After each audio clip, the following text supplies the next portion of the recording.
Olha, venho falar aqui agora de uma questãozinha bem interessante, uma questão que fala de coloides. E olha, deixa eu explicar, antes de tudo aqui para a gente, sobre o coloide. Então, na questão, ele fala assim para todos nós nessa questão.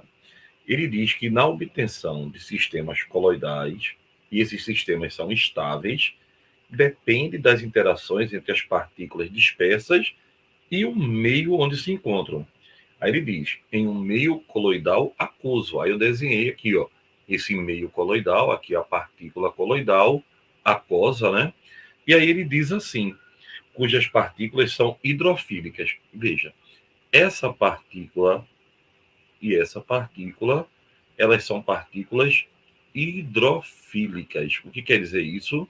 Elas têm atração pela água, certo? Elas são partículas hidrofílicas. Aí ele comenta no meio da questão assim: a adição de um solvente orgânico que mistura com a água, miscível em água, ou seja, mistura com a água, como o etanol, desestabiliza o coloide. E ele quer saber qual é a razão disso. Veja, eu tenho aqui a água e tenho essas duas partículas hidrofílicas, tá certo?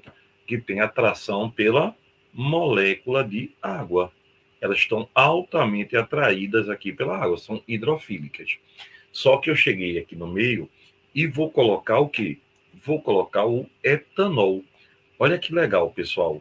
Quando a gente colocar o etanol tem uma parte polar, que é a hidroxila, extremamente polar. Então, quando eu colocar o etanol por aqui, o que é que vai acontecer? A água vai olhar e vai dizer, opa, chegou o etanol ali. E a água, como tem uma polaridade muito alta, e o etanol, como também é polar, eles vão fazer uma ponte de hidrogênio, uma ligação de hidrogênio, aquela que acontece entre hidrogênio e os três elementos mais eletronegativos, flúor, oxigênio e nitrogênio. Então, ela vai, ó, dizer, opa, eu quero é o álcool. Aí ela se prende ao álcool. Quando ela se prende ao álcool, essas duas moléculas que são hidrofílicas, são polares, se unem.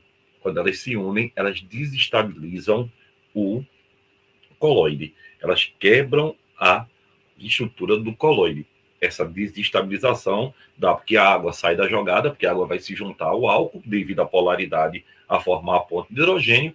Então, as moléculas hidrofílicas dizem, oh, não tem mais água, e pum, uma se prende à outra. Então, eles vão ter o quê? Essa desestabilização do coloide devido à adição do álcool. Legal? Questão bem interessantezinha, né? Que dá para a gente entender essas propriedades. Valeu? Vamos embora. Valeu.